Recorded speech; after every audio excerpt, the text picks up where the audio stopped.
क्यों मनाई जाती है अक्षय तृतीया?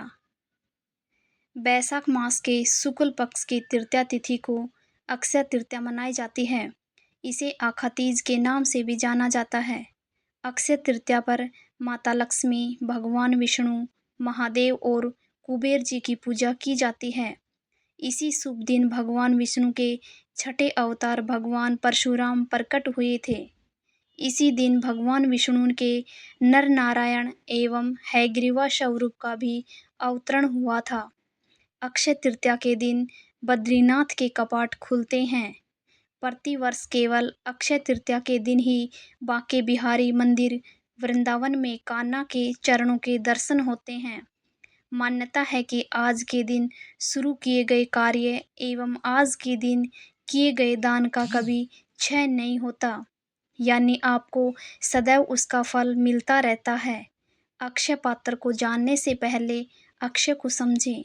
अक्षय का अर्थ होता है जिसका कभी क्षय ना हो, यानी नाश ना हो, जो कभी खत्म नहीं किया जा सकता, यानी अविनाशी। अक्षय पात्र एक ऐसा पात्र होता है जिसमें कभी भी अन्न या जल समाप्त नहीं होता।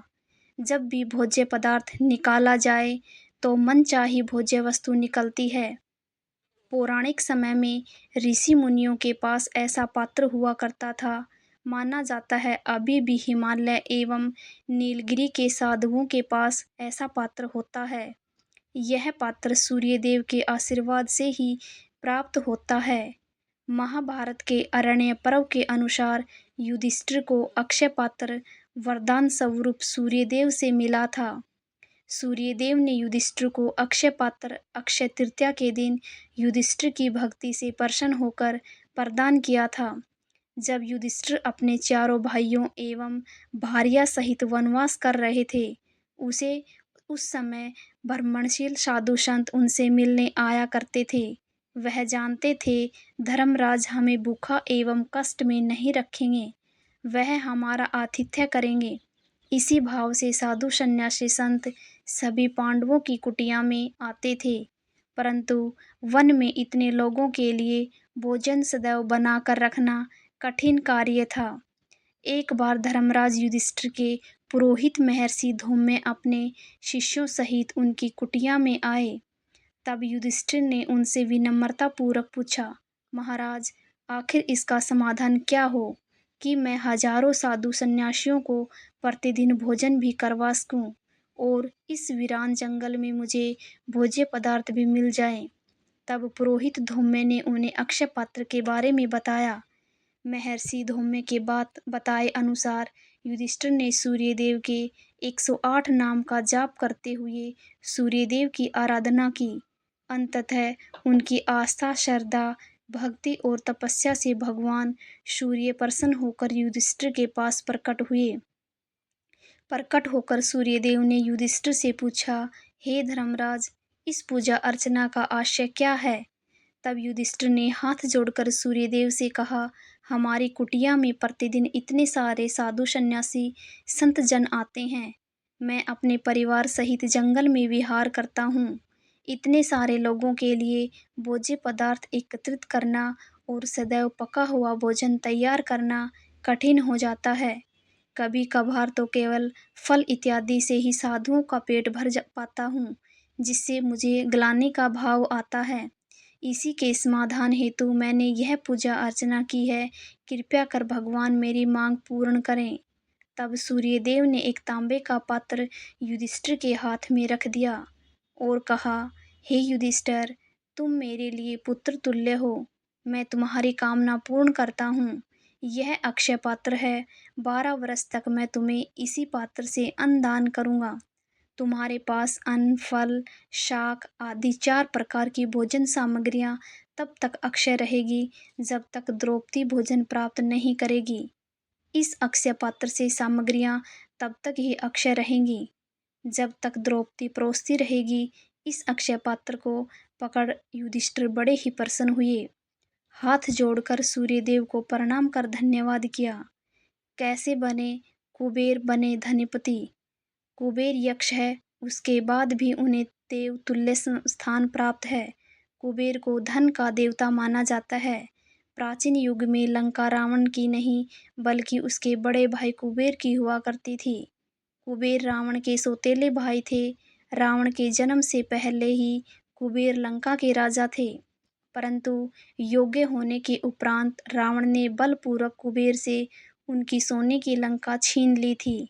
कुबेर जी भगवान शिव के अन्य भक्त हैं। अपनी इस व्यथा को लेकर कुबेर भगवान शिव के पास पहुँचे और उनसे अपनी व्यथा बताई। तब भगवान शिव ने कुबेर राजकुमार को कहा, हे कुबेर, यदि समुद्र से एक बूंद जल किसी ने ले लिया तो उससे समुद्र तो कभी खाली नहीं हो सकता। इस प्रकार यदि रावण ने तुझसे तेरी सोने की लंका छीन ली तो उससे वह रावण धन का देवता तो नहीं बन सकता। मैं पहले ही तुम्हें धनराज होने का वरदान दिया हुआ हूँ, वह तुमसे कोई नहीं ले सकता। तुम धन के देवता हो, आज से तुम अलकापुरी में राज्य करो। स्वर्ग के वित्त को संभालने की जिम्मेदारी भी अब तुम्हारी है। जिस तरह भोलेनाथ ने कुबेर के धन को अक्षय सिद्ध कर दिया, इसी प्रकार आज के दिन प्राप्त किया गया धन, किया गया दान एवं शुरू किया गया कार्य अक्षय होता है। कौन थे राजा चंद्रगुप्त? पिछले जन्म में प्राचीन काल में एक बूढ़ा बीमार वैश्य था जिसका नाम धर्मदास था।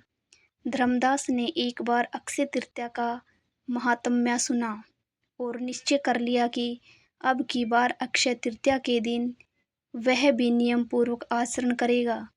अक्षय तृतीया के दिन उसने ब्रह्म मुहूर्त में गंगा नदी में स्नान किया।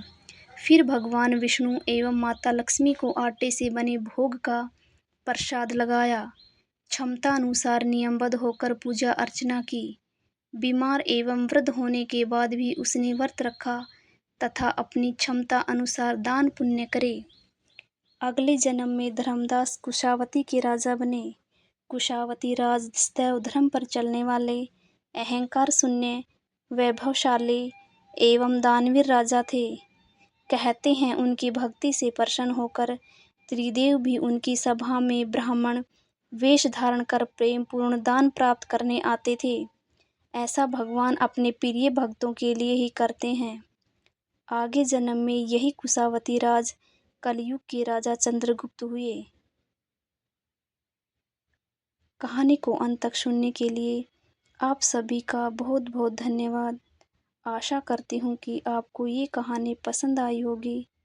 अगर आपको ये कहानी पसंद आई है तो चैनल को सब्सक्राइब करना, वीडियो को लाइक करना और शेयर करना ना भूलें। Thank you.